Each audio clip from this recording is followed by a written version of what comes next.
اعوذ باللہ من الشیطان الرجیم، بسم اللہ الرحمن الرحیم۔ السلام علیکم۔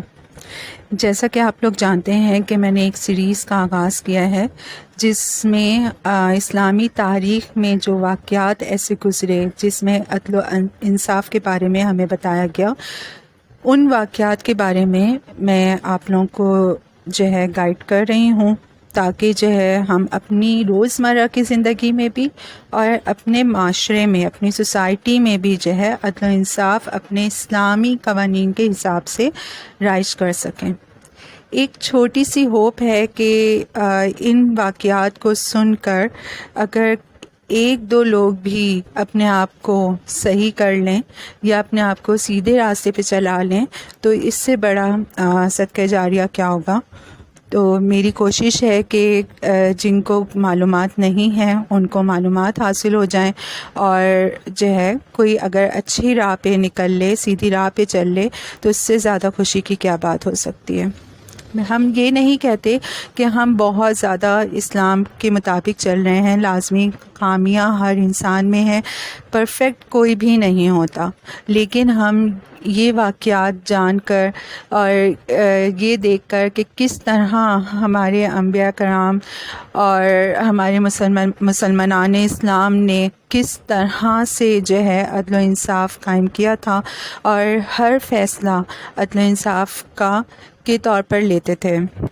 اور بات بھی یہی ہے کہ اگر ہم انڈیویجولی اپنے آپ کو صحیح کر لیں، اگر ہم صرف اپنا کیتھارسس کریں اور ہم صرف اپنے آپ کو صحیح کریں اور ہر کوئی اپنے آپ کو صحیح کرے تو خود ہی سوسائٹی بھی جو ہے وہ اسلامی قوانین کے حساب سے چلنا شروع ہو جائے گی۔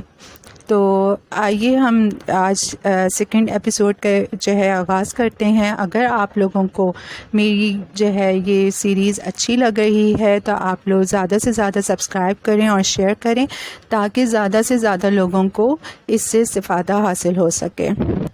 آج جو میں پہلا واقعہ آپ لوگوں کو سنا رہی ہوں وہ قاضی کی ذہانت کے بارے میں ہے، یعنی انہوں نے کس ذہانت سے کام لیا اس بارے میں ہے۔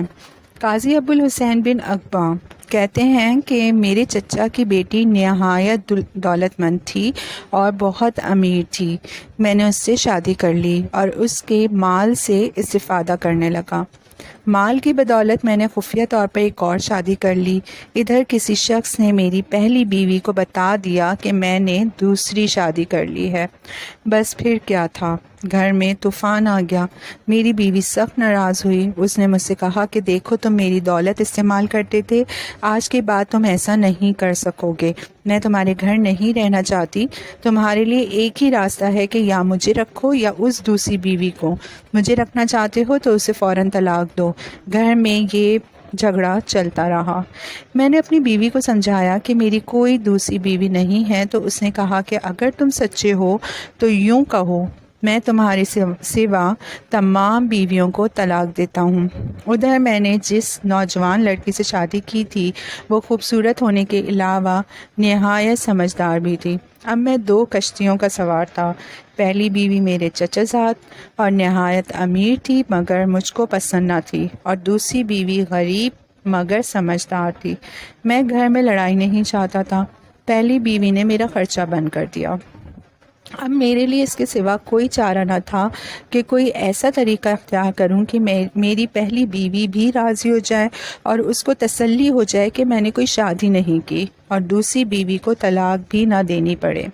خاصے سوچ بچار کے بعد میں اپنی دوسری بیوی کے پاس گیا اور اس سے کہا کہ تم اپنے ہمسایوں کے پاس جاؤ، ان سے ایک عمدہ اور خوبصورت لباس عاریتاً لے لو، پھر خوب بن سنور کر خوشبو لگا کر پہلی بیوی کے پاس جاؤ تاکہ اسے احساس ہو جائے کہ تم نہایت امیر اور مالدار عورت ہو۔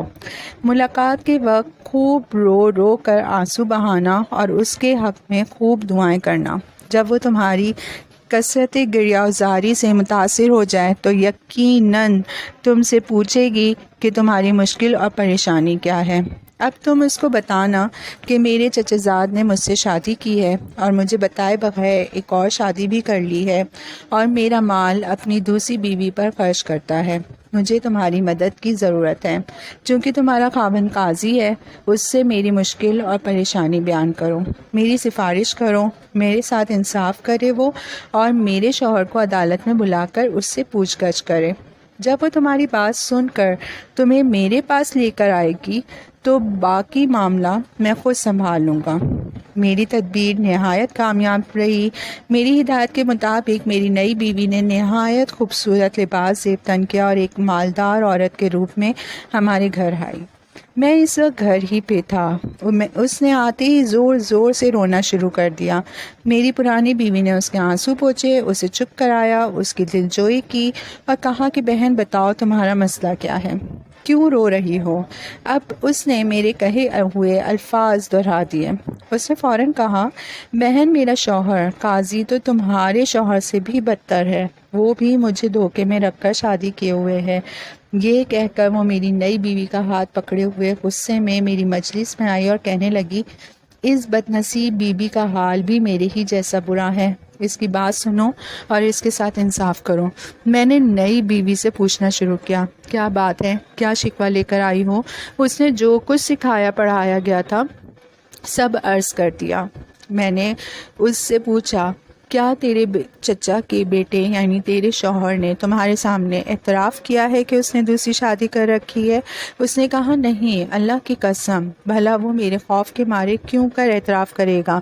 میں نے پوچھا، پھر کبھی تو نے اس کی دوسری بیوی کو دیکھا ہے اور اس کی شکل پہچانتی ہو؟ وہ کہنے لگی، نہیں۔ پھر میں نے کہا کہ اے خاتون، اللہ کا خوف کھا اور سنی سنائی باتوں پر یقین مت کر، کیونکہ حاسد لوگوں کی تعداد بہت زیادہ ہے جو میاں بیوی کی خوشی نہیں دیکھ سکتے۔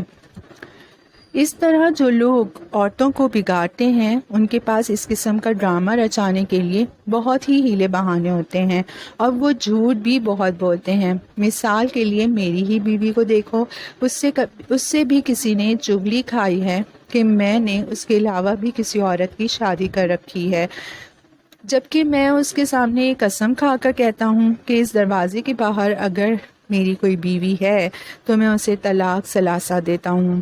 یہ سنتے ہی میرے چچا کی بیٹی یعنی میری بیوی اٹھی اور میرے سر کو بوسہ دیا اور کہنے لگی، مجھے اب یقین ہو گیا اے قاضی کہ تم پر جھوٹ باندھا گیا ہے۔ اس طرح میرا کام چل گیا، اور چونکہ میری دونوں بیویاں میرے پاس ہی موجود تھیں اس لیے میری قسم بھی واقع نہیں ہوئی، کیونکہ قسم تو کھائی گئی تھی۔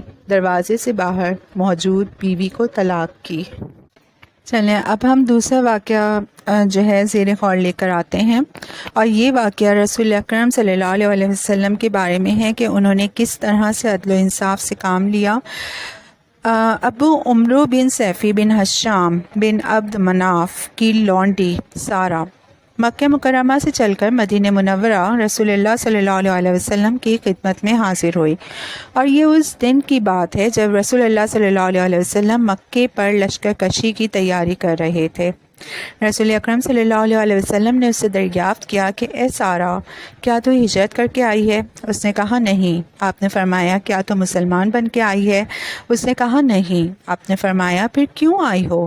اس نے جواب دیا، آپ لوگ اہل و عیال، خاندان اور غلاموں والے تھے، چونکہ مجھے شدید حاجت لاحق ہوئی، اس لیے میں آپ لوگوں کی خدمت میں حاضر ہو گئی تاکہ مجھے کچھ عطیہ مل جائے اور زیب تن کرنے کو کپڑوں کا بندوبست ہو جائے۔ رسول اکرم صلی اللہ علیہ وسلم نے اس سے فرمایا کہ اہل مکہ کے نوجوان تیرے درد کا مداوا نہیں بن سکے؟ یہ لونڈی مغنیہ یعنی گانے والی تھی، اس لیے آپ نے یہ الفاظ ارشاد فرمائے۔ اس نے عرض کی، جنگ بدر کے بعد مجھے گھاس نہیں ڈالی گئی۔ پھر رسول اللہ صلی اللہ علیہ وسلم نے اپنے صحابہ کرام کو اس لونڈی کے لیے عطیات دینے پر ابھارا، چنانچہ صحابہ کرام رضی اللہ عنہم نے اسے عطیات سے نوازا اور اس کے لیے کپڑے مہیا کیے۔ اس کے بعد حاطب بن ابی بلتع رضی اللہ عنہ اس لونڈی کے پاس آئے۔ یہ حاطب بن ابی بلتع بھی ان قلیل حضرات میں سے ایک تھے جن کو رسول اکرم صلی اللہ علیہ وسلم کے توریہ یعنی جنگی نقل و حرکت کا علم تھا۔ چنانچہ انہوں نے اس لونڈی یعنی سارہ کو اہل مکہ کے لیے ایک رازدارانہ خط دیا اور اس ڈاک کو منزل تک پہنچانے کے لیے 10 دینار اور کچھ چادریں پیش کی۔ سارہ نے حضرت حاطب بن ابی بلتع رضی اللہ عنہ کی پیشکش قبول کر لی اور خط لے لیا۔ خط کا عنوان کچھ اس طرح تھا کہ حاطب بن ابی بلتع کی جانب سے باشندگان مکہ کے نام، عرض ہے کہ رسول اللہ صلی اللہ علیہ وسلم تمہارے اوپر چڑھائی کرنے والے ہیں، اس لیے عذرائے ہمدردی میں نے تمہارے پاس یہ رازدارانہ خط بھیجنے کی جرت کی، تم لوگ اپنے بچاؤ کے لیے ہوشیار ہو جاؤ۔ سارہ بڑی ہی تیز رفتاری کے ساتھ مکے کو روانہ ہو گئی۔ شاید وہ اہل قریش سے حاطب بن ابی بلتع کی جانب سے پیش کردہ رقم سے کچھ زیادہ ہی امید لگائے ہوئی تھی۔ اتنے میں اللہ تعالیٰ نے عرش سے فرش پر حضرت جبریل علیہ السلام کو وحی دے کر بھیجا اور انہوں نے رسول اکرم صلی اللہ علیہ وسلم کو حاطب بن ابی بلتع کے راز سے آگاہ کر دیا۔ چنانچہ رسول اکرم صلی اللہ علیہ وسلم نے اپنے صحابہ کے ساتھ مجلس قائم کی اور یوں مخاطب ہوئے: سب سے پہلے حاطب کی طرف سے اہل مکہ کو لکھا گیا خط حاصل کرنا ضروری ہے، پھر حاطب کے لیے سزا تجویز ہوگی کیونکہ اس نے اللہ کے رسول صلی اللہ علیہ وسلم کا راز فاش کرنے کا جرم کیا ہے۔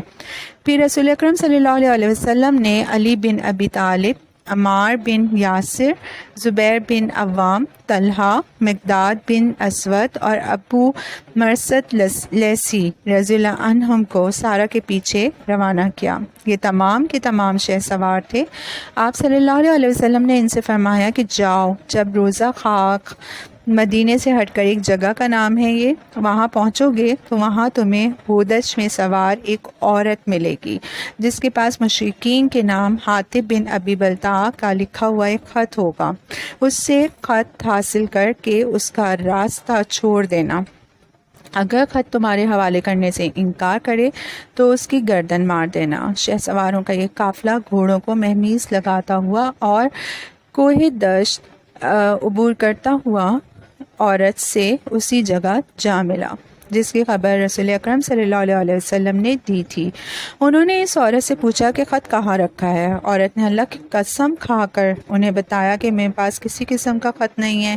شہ سواروں نے اس کی سامان کی تلاش ہی لی لیکن خط نہیں ملا، چنانچہ واپس ہو جانے کا ارادہ کیا۔ حضرت علی بن ابی طالب رضی اللہ عنہ گویا ہوئے: اللہ کی قسم، رسول اکرم صلی اللہ علیہ وسلم نے نہ تو ہمیں جھوٹی خبر دی اور نہ ہمیں جھٹلانا چاہا۔ یہ جملہ کہتے ہوئے حضرت علی نے اپنی تلوار میان سے کھینچ لی اور لونڈی کو ڈانٹ کر کہا: چل خط نکال ورنہ اللہ کی قسم میں تجھے ننگا کر کے چھوڑ دوں گا اور تیری گردن اڑا دوں گا۔ جب لونڈی نے حضرت علی کے تیور دیکھے تو کہنے لگی: آپ مجھ سے دور ہی رہیں، میں خط دیتی ہوں۔ حضرت علی پیچھے ہٹ گئے۔ لونڈی نے اپنے کپڑے کی تہہ سے خط نکال کر شہ سواروں کے حوالے کیا، چنانچہ انہوں نے اس کی راہ چھوڑ دی۔ یہ لوگ رسول اکرم صلی اللہ علیہ وسلم کی خدمت میں واپس آئے تو آپ صلی اللہ علیہ وسلم نے حاطب بن ابی بلتع کو بلا بھیجا۔ جب وہ رسول اکرم صلی اللہ علیہ وسلم کے دربار میں حاضر ہوئے تو آپ صلی اللہ علیہ وسلم نے دریافت فرمایا: کیا تجھے خط کا قصہ معلوم ہے؟ حاطب نے جواب دیا: ہاں۔ رسول اکرم صلی اللہ علیہ وسلم نے پوچھا: تجھے اس جرم کے ارتکاب پر کس بات نے آمادہ کیا؟ حاطب رضی اللہ عنہ نے جواب دیا: یا رسول اللہ، اللہ کی قسم، اسلام قبول کرنے کے بعد اس کو ترک کرنے کا ارادہ میرے حاشیہ خیال میں بھی کبھی نہیں آیا، اور نہ مشرکین سے جدائی کے بعد ان کی محبت میرے قلب و جگر میں اپنی کوئی جگہ بنا سکی۔ تاہم چونکہ میں نے دیکھا کہ جتنے بھی مہاجرین ہیں ان کا کوئی نہ کوئی آدمی مکہ میں موجود ہے جو ان کا دفاع کر سکتا ہے، لیکن میں ان کے درمیان اجنبی ہوں، جبکہ میرے خاندان والے انہی مشرکین کے درمیان ہیں، اس لیے مجھے اپنے اہل خانہ کے بارے میں خوف لاحق ہوا، اور چنانچہ میں نے قریش کو یہ مدد پہنچانی چاہیے تاکہ وہ میرے خاندان کی مدافعت کر سکیں، اور یہ بھی مجھے یقین تھا کہ اللہ تعالیٰ ان پر اپنا عذاب ضرور مسلط کرے گا اور میرا یہ خط ان کے کچھ کام نہ آ سکے گا۔ رسول اکرم صلی اللہ علیہ وسلم نے حضرت حاطب کی بات کی تصدیق فرمائی اور انہیں معذور قرار دیا۔ اس کے بعد حضرت عمر بن خطاب کو جلال آیا اور بول اٹھے: یا رسول اللہ، آپ میری راہ چھوڑ دیں، میں اس منافق کی گردن اڑا دیتا ہوں۔ رسول اکرم صلی اللہ علیہ وسلم نے فرمایا، اے عمر، تجھے کیا خبر، شاید اللہ نے بدری صحابہ کی طرف جھانک کر فرمایا ہو، تم جو چاہو کرو، میں نے تمہارے گناہ معاف فرما دیے ہیں۔ اس طرح حضور اکرم صلی اللہ علیہ وسلم جو ہے فیصلے فرمایا کرتے تھے، اور ان فیصلوں میں تھوڑی فلیکسیبلٹی بھی ہوتی تھی، اور جو ہے وہ دوسروں کا خیال بھی رکھتے تھے۔ جیسا کہ ہماری سوسائٹی میں ہے کہ بڑوں کو تو سزا ملتی نہیں ہے، لیکن جو چھوٹے ہوتے ہیں، مطلب جو ہے بڑے عہدوں پہ فائز نہیں ہوتے، اور جن کی سورس زیادہ نہیں ہوتی، اور جو ہماری جو عوام ہے ان کو جو ہے فوری سزا مل جاتی ہے، اور جو ہمارے حکمران ہیں یا جو ہمارے جو ہے اپر کلاس سوسائٹی ہے وہ آرام سے چھٹ جاتے ہیں، اور وہ چاہے مار بھی دیں کسی کو تو ان کو سزا نہیں ملتی۔ تو لیکن جو ہے ہماری اسلامک ہسٹری میں ایسے واقعات موجود ہیں کہ جس میں حکمرانوں کی اولادوں کو بھی جو ہے وہ سزائیں ملی ہیں ان کی غلطیوں پر۔ جیسے کہ میں آپ لوگوں کو ایک واقعہ سنانے جا رہی ہوں کہ گورنر کے سامنے ان کے بیٹے کو کوڑے مارے گئے۔